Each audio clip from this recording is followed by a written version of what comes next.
この出来事が起こったのはカナダ。猛吹雪の中、トラックを運転していた一人の男性。クライドさんの視界に入ったのは、真っ白い雪原にポツンとある黒い物体でした。その物体がどうしても気になり、クライドさんはトラックを路肩に止めて近づきます。するとなんと、その物体は猛吹雪の中で極寒に耐えていた3匹の子猫だったのです。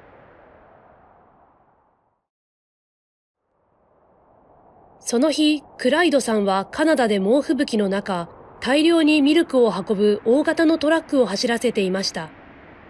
すると白い雪で覆われたところに黒い何かが見えてきたのです。最初は服か何かかと思ったと話すクライドさん。ですが彼はすぐに違うということが分かりました。それは雪の中でお互いの体を寄せ合っていた3匹の小さな子猫でした。周りに人間や猫の足跡などは一切なく、おそらく走行する車から放り投げられたのだと私は思ったのです。子猫たちがいた場所は雪が30センチほども積もっており、道路を歩く他の人たちの低い目線では、おそらく子猫たちに気がつくことができなかったでしょう。目線の高い大型トラックだからこそ気づけたのです。その日の気温はマイナス25度。そのためクライドさんは急いで子猫たちを抱きかかえ、19キロ先の自宅に連れて帰りました。この子たちを家族に迎え入れようか。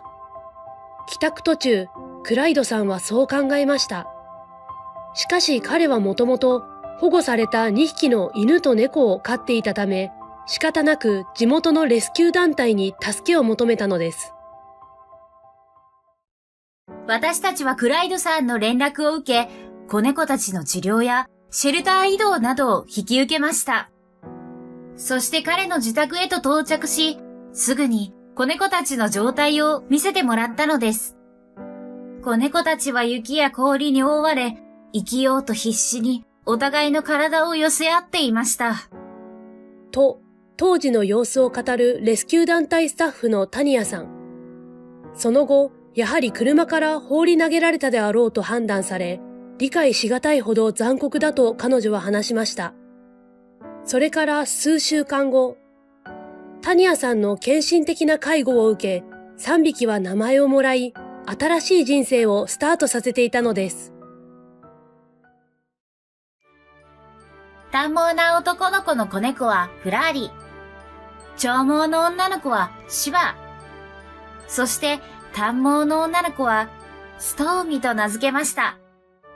順調に治療を受けていますが、3匹とも完全に回復するまでまだ時間がかかりそうです。体重も標準より軽く、何よりシバーは呼吸器感染の治療中でした。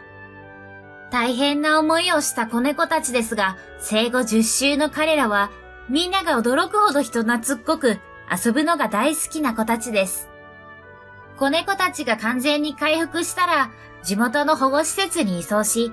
そこで里親さんを募集することも決まっています。もしあの時にクライドさんが子猫を見つけなかったら、3匹の小さな命は助からなかったことでしょう。九死に一生を得て本当に良かったです。こうして気温マイナス25度の猛吹雪の中、クライドさんに救出された3匹の子猫たちは、暖かな場所と美味しいご飯を与えられ、さらに優しい人たちと出会い、元の元気な姿を取り戻すことができました。まだまだ治療は続くようですが、きっと3匹は完治し、その後、優しい里親さんのもとで幸せな人生を送り続けることでしょう。